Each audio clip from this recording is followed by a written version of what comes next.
They said fortitude was something innate, that valor bloomed like a flower in spring. But that's not the truth. True power is forged in adversity, in the crucible of moments where every fiber of your being begs for surrender, yet you choose to persist. For so long he clung to his humanity, paralyzed by the shadow of what he might become. He convinced himself that frailty was a form of kindness, that dread was prudence, and that suffering was something to evade at all costs. But the revelation came clear as day. Suffering is not the adversary. It is the mentor.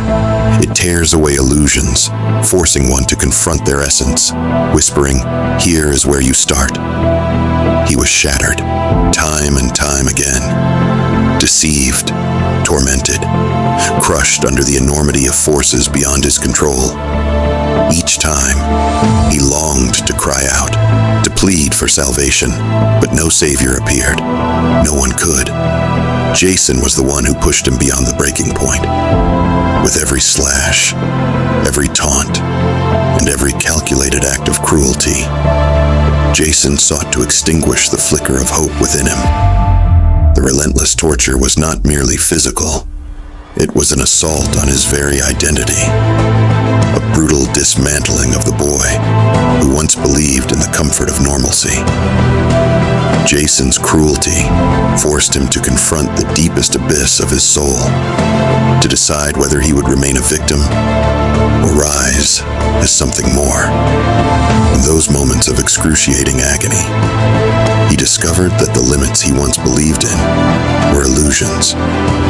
The pain became a catalyst, igniting a transformation he never thought possible.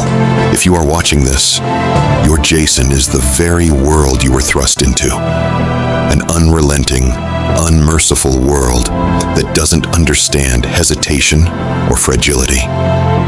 It challenges you not out of malice, but because it knows no other way. And just like him, you will have to decide. Will you let it crush you? Or will you let it forge you into someone the world cannot break? That's when he understood something profound.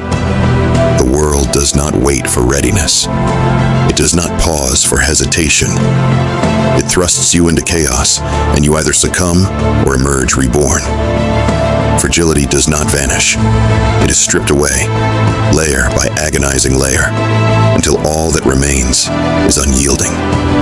And here he stood now, the same boy who once recoiled from his own reflection, now unwavering in the face of horrors. He learned that resilience was not the absence of fear, but the decision to act in spite of it. It meant severing ties with everything that chained him, the whispers that declared him inadequate, the deceptions that equated mercy with defeat. He cast them aside, and in doing so, unearthed his true self. To anyone teetering on the brink of their own fears, take this to heart. The version of yourself you seek isn't waiting in some distant place. They lie dormant, waiting for you to relinquish all that diminishes you. And when you finally harness the tempest within, you will understand. The world was never prepared for someone who truly recognizes their own might.